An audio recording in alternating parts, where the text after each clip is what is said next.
Seorang penyihir tua sedang asik meramu di rumahnya. Ia ingin membuat ramuan yang bisa membuat boneka berbicara. Oh, ramuan ini terbuat dari bahan-bahan yang langka. Aku mencarinya dengan susah payah. Semoga saja usahaku berhasil. Hihihihihi. Setelah jadi, penyihir meminumkan ramuan itu pada sebuah boneka kayu. Minumlah. Ramuan ini akan membuat dirimu menjadi lebih hebat. Oh, benar saja. Boneka itu seketika bisa berbicara seperti manusia. Aku dari mana? Tenang saja, kau akan aman di sini. Asalkan kau mau mendongeng untukku. Baiklah. Kalau hanya itu permintaanmu, boneka hidup itu melakukan apa yang diminta penyihir. Sedangkan penyihir sendiri asik berbaring sambil mendengarkan dongeng darinya. Namun sayangnya, kemampuan sihir dari ramuan itu tidak bertahan lama. Kekuatan boneka seringkali habis sebelum kisah dongengnya selesai.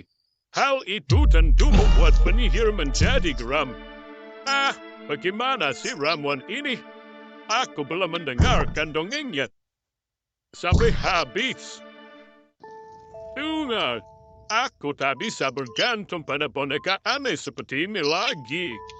Aku harus mencari manusia sungguhan untuk mendongeng.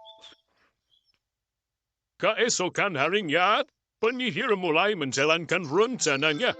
Ia pergi ke hutan dan menangkap siapa saja yang lewat di sana. Aduh, pada melepaskan aku. Tidak akan. Sesampainya di rumah, penyihir langsung menyuruh gadis itu untuk mendongeng. Kalau kau ingin selamat, maka kau harus menceritakan sebuah dongeng yang tak ada akhirnya. Jika gagal, maka aku akan menyihirmu menjadi katak. Gadis yang ditangkap oleh penyihir itu awalnya bisa bercerita dengan lancar. Ia juga terlihat menikmati setiap cerita yang ia sampaikan. Penyihir pun mendengarkan dengan sungguh-sungguh. Ia senang karena dongeng dari gadis itu sungguh menarik. Namun, setelah seminggu berlalu, gadis itu mulai kehilangan ide untuk bercerita. Pada suatu hari, seekor apa ya? Gajah sudah, katak sudah, monyet sudah. Semua hewan sudah kuceritakan. Tetapi kamu hanya diam. Cepat, aku ingin mendengarkan dongeng. Gadis itu hanya terdiam. Ia kebingungan sendiri.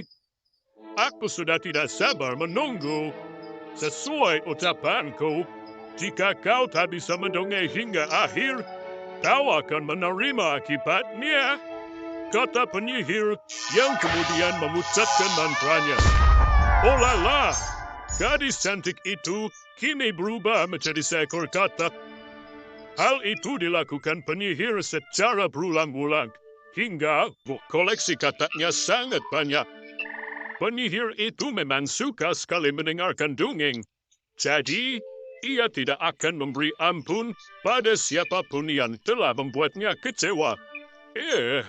Kapan aku bisa mendengarkan dongeng tanpa akhir? Penyihir belum juga mendapatkan sosok manusia yang sesuai dengan harapannya. Hingga suatu hari, ia menangkap seorang pemuda dan membawanya ke rumah. Jika kau tak bisa membawakan dongeng tanpa akhir, aku akan menjadikanmu menjadi salah satu dari kata-kata itu. Pemuda yang bernama Patra itu kemudian bertanya pada penyihir. Menceritakan dongeng tanpa akhir bukanlah hal yang mudah. Bahkan, raja saja tidak akan mampu. Apabila aku berhasil memberikan dongeng tanpa akhir, apakah kau akan mengabulkan permohonanku? Apa permohonanmu? Aku minta kebebasan.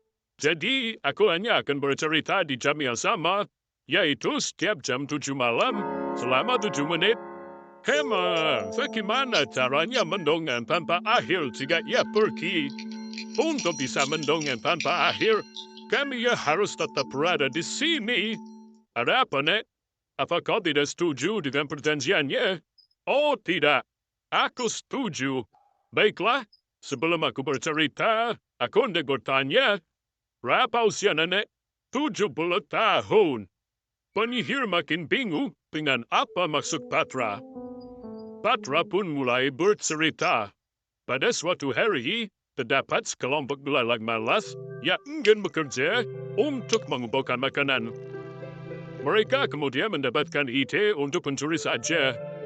Maka, para belalang itu menyerbu gudang kerajaan dan bermaksud mencuri semua biji jagung yang ada di sana.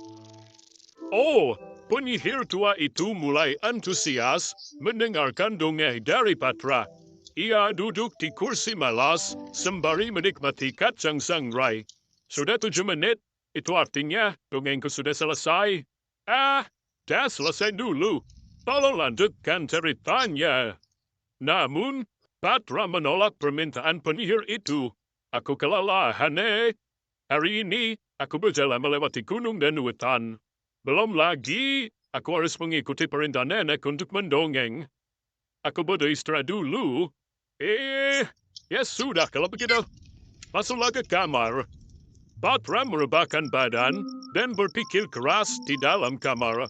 Sebenarnya, aku mempunyai ide hebat untuk mengelabui nenek sihir itu. Namun, aku harus mengulur waktu supaya ia percaya padaku dan aku bisa keluar dari hutan ini dengan selamat. Pagi harinya, Patra bangun dari tidurnya. Ia langsung menuju ke dapur untuk menyiapkan makan pagi. Aku akan memasak makanan yang lezat. Karena sihir itu senang denganku. Ia kemudian mengambil bahan seadanya yang tersedia di sana. Di dapur itu, Patra melihat ada banyak sekali katak hijau yang terkurung dalam akuarium. Ia menatap katak-katak itu dengan iba. Pastilah mereka adalah manusia-manusia yang ditangkap oleh penyihir. Mana sekali nasib mereka. Penyihir itu sungguh tega. Selamat pagi, Nek. Aku sudah menyiapkan sarapan untukmu. Patra menghidangkan bubur lapus nanas. Nenek menyantap hidangan itu tanpa berbicara apapun. Ia tidak mengapresiasi atau mengucap terima kasih pada Patra. Rupanya rencanaku belum berhasil. Langit sudah gelap. Jarum jam hampir menunjukkan pukul 7 malam. Itu artinya Patra harus mendongeng lagi untuk penyihir. Oh, aku sudah tidak sabar untuk mendengarkan ceritamu. Penyihir duduk di dekat perapian sambil bersiap mendengarkan dongeng. Baiklah, aku akan melanjutkan ceritaku. Di dalam gudang itu terdapat banyak sekali biji jagung. Jumlah yang sangat cukup untuk menghidupi semua orang di negeri selama 7 tahun. Sekelompok belalang itu seperti tersihir. Mereka terkagum-kagum melihat biji jagung itu. Jika para pelelang bisa menguasai semua biji jagung itu, mereka tidak perlu repot-repot bekerja lagi. Patra menghentikan ceritanya karena sudah lewat 7 menit. Waktu mendongeng sudah habis. Sekarang aku akan menyiapkan makan malam dulu. Jika dipikir-pikir, kamu licik sekali ya. Kamu hanya bercerita selama 7 menit. Tapi tidak apa, karena kita punya waktu selamanya. Iya, nenek tenang saja. Aku akan menepati janjiku. Malam hari berikutnya, Patra melanjutkan dongengnya lagi. Para belalang berencana untuk memindahkan semua biji jagung ke gudang rahasia milik mereka. Tak ada yang tahu di mana lokasi gudang itu. Pintu masuknya pun hanya cukup untuk satu belalang. Sehingga mereka harus bergantian. Malam telah berganti. Cerita Patra berlanjut lagi. Bawa satu biji jagung dari gudang kerajaan ke gudang rahasia mereka. Saat lapar, mereka pun memakan biji jagung itu. Begitulah, Patra akan membawakan dongeng untuk penyihir ketika malam hari dan akan membantu pekerja ketika siang hari. Hingga hari ke-30, penyihir mulai kesal dan bosan mendengarkan cerita sekelompok belalang. Ia bahkan kerap terkantuk-kantuk ketika Patra mendongeng. Mengapa setiap hari kamu selalu menceritakan hal yang sama?